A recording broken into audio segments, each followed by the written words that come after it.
नमस्ते दोस्तों। अगर आपने अभी अभी 12th पास किया है, ग्रेजुएशन कर रहे हैं या ग्रेजुएशन कंप्लीट कर चुके हैं और यूपीएससी की तैयारी शुरू करना चाहते हैं लेकिन समझ नहीं आ रहा कि शुरुआत कहाँ से करें, तो ये वीडियो सिर्फ आपके लिए है। इंटरनेट पर इतनी इन्फॉर्मेशन है कि नए स्टूडेंट्स और भी कंफ्यूज हो जाते हैं। इस वीडियो के बाद आपको एक क्लियर रोड मैप मिल जाएगा। हाय, मैं लक्ष्मी हूँ और इस चैनल शिक्षा गुरुकुल पर हम यूपीएससी को सिंपल हिंदी में समझेंगे। यहाँ आपको मिलेगा easy UPSC concepts, PYQ analysis, book summaries और प्रैक्टिकल स्टडी गाइडेंस। तो चलिए शुरू करते हैं। सबसे पहले ये समझिए कि यूपीएससी एक एग्ज़ाम नहीं बल्कि 3 स्टेज का प्रोसेस है। फर्स्ट स्टेज प्रीलिम्स है। इसमें ऑब्जेक्टिव क्वेश्चन होते हैं। इसमें 2 पेपर होते हैं, जीएस और सीसैट। इसका काम सिर्फ कैंडिडेट को शॉर्टलिस्ट करना होता है। स्टेज 2 क्या होता है? मेंस होता है। इसमें डिस्क्रिप्टिव आंसर लिखने होते हैं। यहाँ आपकी अंडरस्टैंडिंग और आंसर स्किल देखी जाती है। थर्ड स्टेज आता है इंटरव्यू, जो कि सबको पता है। यहाँ आपकी पर्सनालिटी, डिसीज़न मेकिंग और कम्युनिकेशन स्किल को देखा जाता है। इसीलिए यूपीएससी सिर्फ रटने का एग्ज़ाम नहीं है बल्कि सोचने और समझने का एग्ज़ाम है भाई। तो चलिए शुरू करते हैं। अब सबसे इम्पॉर्टेंट सवाल, पढ़ाई कहाँ से शुरू करें?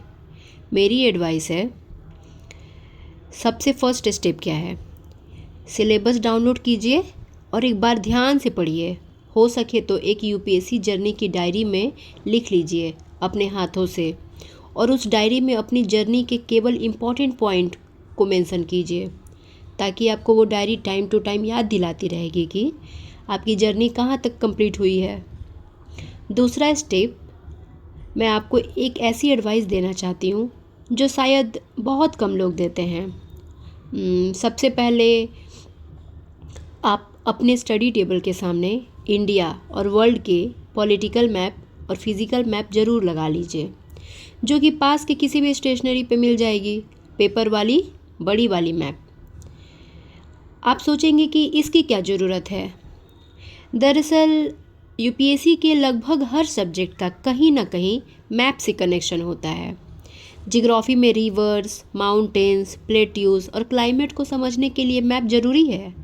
इंटरनेशनल रिलेशन में जब आप न्यूज़ पढ़ेंगे, हिंदू या इंडियन एक्सप्रेस, जैसे India China, India USA, BRICS, Quad, G20 की बात होगी, तो अगर मैप सामने होगा तो लोकेशन तुरंत समझ आ जाएंगी।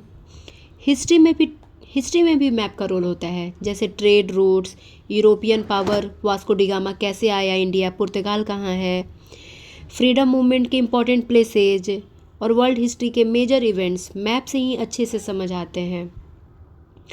मैप का रोल तो पॉलिटी में भी है। जब हम कॉन्स्टिट्यूशन पढ़ेंगे ना, तब भी हमें अलग अलग देशों के बारे में जानना होगा, क्योंकि भारत के संविधान में, कॉन्स्टिट्यूशन में मतलब, कई फीचर दूसरे देशों से अडॉप्ट किए गए हैं, तो आपको पता चलेगा कि कौन से देश कहाँ हैं। इसीलिए मेरी सलाह है कि आज ही अपने स्टडी एरिया में ये मैप्स लगा लीजिए। रोज़ उन्हें देखते देखते आपकी मैप मेमोरी ऑटोमेटिकली डेवलप्ड होने लगेगी।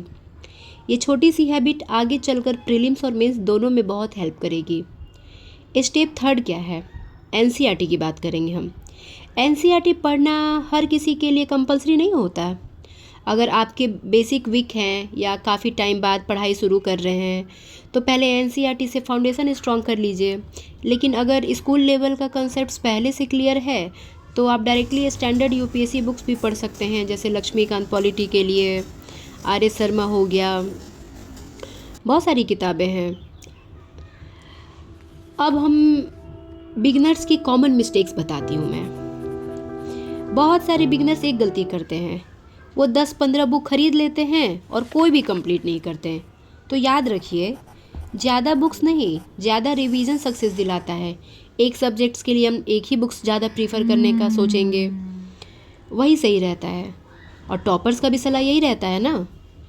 एक अच्छी बुक्स को 3-4 बार पढ़िए, कंसेप्ट क्लियर कीजिए और पीवाईक्यू ज़रूर सॉल्व कीजिए। आपको खुद पता चलने लगेगा कि यूपीएससी क्या पूछना चाहता है हमसे। तो दोस्तों, अगर आप भी यूपीएससी की जर्नी शुरू कर रहे हैं तो इस चैनल को सब्सक्राइब जरूर कर लीजिए। यहाँ हम यूपीएससी को बिल्कुल ही सिंपल लैंग्वेज में समझेंगे, सारे सब्जेक्ट्स को बुक समरीज करेंगे और पीवाई के एनालिसिस भी सीखेंगे, बहुत सिंपल भाषा में, एकदम सिंपल तरीके से। और अगली वीडियो होगी इंडियन कॉन्स्टिट्यूशन क्या है। तो मिलते हैं अगली वीडियो में। धन्यवाद।